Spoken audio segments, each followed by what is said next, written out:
네, 대입 컨설팅 명가 고등어 교육의 고등어 TV. 이번에는 2017학년도의 변화를 좀 알아보려고 합니다. 2017학년도 변화 중에 가장 중요한 거는 학생부, 그러니까 수시가 70%로 늘어난다는 거였고, 그 중에, 그러니까 10명 중에 7명을 수시로 뽑고, 그 중에 6명이 학생부 중심 전형으로 뽑는다는 것이 가장 큰 변화였습니다. 이 두 번째 시간에는 그 외에 또 중요한 변화를 몇 가지 얘기하려고 합니다. 첫 번째 변화는 뭐냐면 지역 인재 전형이 늘어났다라는 겁니다.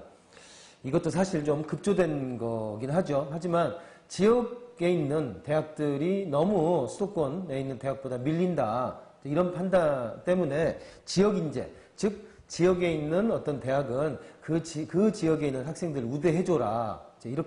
이렇게 만들어 놓은 것이 지역 인재 전형이라고 하는 겁니다. 솔직히 잘못됐죠. 말도 안 되는 얘기죠. 안 그렇습니까? 학교를 그렇게 한다고 해서 바뀌나요? 그러니까 이미 우리나라가 너무 지역이 불균등하게 발전해 버렸기 때문에 그럴 수밖에 없게 된 거죠, 지금. 그런데 그거를 지역 인재 전형 몇 개로 바꾼다. 사실은 이게 어불성설인 거는 분명합니다. 그렇지만 어쨌든 뭐 해놨으니까. 근데 누가 특혜를 볼까요?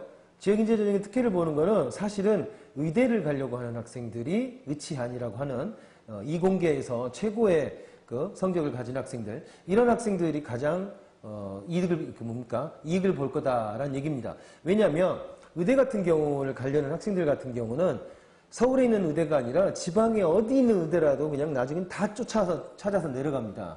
이게 최근 들어 이제 의대라고 하는 것이 폭발적으로 이제 지원자가 늘어난 거죠. 그 다음에 의전이라고 하는 것이 없어지는 것이 되면서 의대 정원이 몇 년 동안 꾸준히 늘어났습니다. 지금 굉장히 많이 늘어났죠. 그래서 의대를 가려고 하는 것이 학생들 사이에서 특히 이과에서는 뭐 붐이라고 해야 되나요? 사실은 이제 과학을 전공해라라고 과거 만들어 놨더니 과거 학생들도 솔직히 말하면 거의 대부분 의대 간다고 한답니다. 그 다음에 제가 얼마 전에 들었는데 자사고 학생들한테, 서울에 있는 어떤 자사고 학생들한테, 여자 자사고인데 1학년 때 의대 갈 사람 물어보니까 60%가 손을 들었답니다. 이게 너무 과열인 것은 분명하죠. 어쨌든 의대 가는 학생들, 의대 가려고 하는 학생들이 이 지역인재 전형의 가장 큰 특혜를 보게 될 거다라는 겁니다. 왜냐하면 보시면 아는 대로 그 지역에서 그 지역을 점수를, 그러니까 경쟁을 제한해 놨으니까 조금 더 쉬워졌다는 얘기인데 그 혜택을 볼 수 있는 게 뭐냐 이거죠. 그러니까 별로 다른 과도 있겠지만 이렇게 의치한이라고 하는 과를 운영하고 있는 대학들, 네, 지역인재 숫자가 늘어났다고 하지만 그거는 제가 보기에 경쟁률이나 커트라인에서 크게 영향이 없다. 아니 서울에 있는 학생이 공대 가려고 하면서 경기권 가면 되지 점수가 꼭 뭐 부산 갑니까? 안 간다는 거죠. 그러니까 옆에 써진 숫자들 오히려 이게 중요해진 거죠. 의치한에 지금 많지 않은 것처럼 보이지만 예전에 보면 이게 의대 숫자로는 굉장히 많이 늘어난 숫자라고 생각할 수 있다라는 겁니다. 그래서 지방에 있는 학교 학생들 중에서 의대를 가려고 하는 학생들은 차라리 지역인재 전형을 미리 준비할 필요가 있다. 특히 1학년, 2학년 같은 경우는 지역인재 전형의 특징이 뭐냐면 대부분이 학생부 교과 전형이다라는 겁니다. 그러니까 내신으로 가는 전형이다라는 겁니다. 학교 생활을 충실하게 하고 의대 가려는 학생이니까 전교 1등, 2등 뭐 이렇게 해서 내신을 거의 만점을 만드는 전략, 이런 것들이 중요하다라는 겁니다. 물론 여기다 함정은 있습니다. 뭘까요? 수능 최저학력 기준이라고 하는 것들은 또 붙여놓습니다. 그러니까 수능 최저학력 기준이 의대 같은 경우는 낮다고 해도 언수회탐에서 국영수 3개 뭐 이 정도 1등급을 요구하니까 지방학생들이 전교 1등에도 내신 1등급 돼도 이 최저학력 기준 때문에 떨어지는 학생들이 어마하게 많죠. 굉장히 많기 때문에 공부를 두 가지를 병행을 하되 내신에 더 중심을 조금 더 주면 지역인재 전형 같은 경우가 오히려 전략적으로 도전해 보기가 더 편한 전략이 될 것이다. 이겁니다. 두 번째로 이제 뭐냐면 크게 변화될 것 같지는 않은데 이것도 이제 알아둬야 됩니다. 수능에서 한국사가 필수가 됩니다. 그동안은 이제 서울대가 한국사를 필수로 했었죠. 그래서 이제 뭐 한국사 같은 경우는 이제 서울대 갈 학생들만 하기 때문에 오히려 커트라인이나 점수 따기가 굉장히 어려웠는데 이제는 한국사를 필수로 해야 된다라고 한 거죠.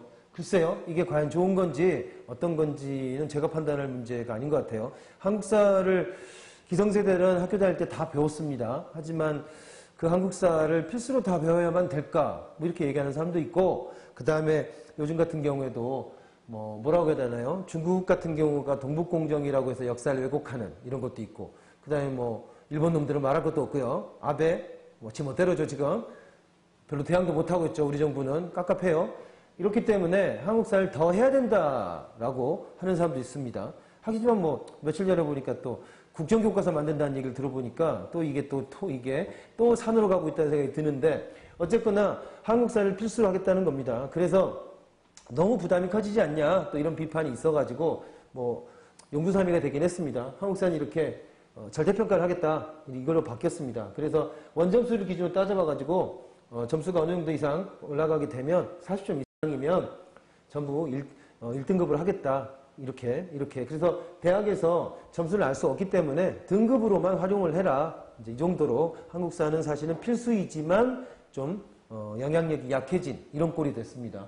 또 하나가 이제 국어 수준별 폐지. 이거는 이렇게 갔어야 되죠. 그러면 결국은 이제 수학은 어차피 문과, 이과가 있었지 않습니까? 가나로 하건 AB형으로 하건 그동안 이제 세 과목을 전부 다 AB형으로 하다가 이제 영어가 먼저 통합이 돼가지고 하나가 됐고, 수학은 여전히 문과, 이과형이 나눠져 있고, 그 다음에 국어도 AB형이라고 하는 것이 있었지만 이제 그것이 사실은 별 의미가 없었다라는 겁니다. 그리고 변별력도 별로 없었고, 그래서 AB형을 통폐합해버리면 그러면 몇 년 전처럼 문과형 수학, 이과형 수학이 있고, 그 다음에 사탐과 과탐 물론 다르고, 그 다음에 국어와 영어는 공통으로 시험을 보는 이런 형태로 다시 원위치 되겠다라는 겁니다. 그렇게 보면 이제 오히려 계산하기가 더 예전보다는 더 편해졌다라고는 할 수 있습니다. 하지만 이제 이 경우에 그동안 약간 그 이과에서 국어를 좀 손해봤던 학생들이라든가 이런 것들의 등급의 격차들이 약간 변화될 가능성이 있습니다.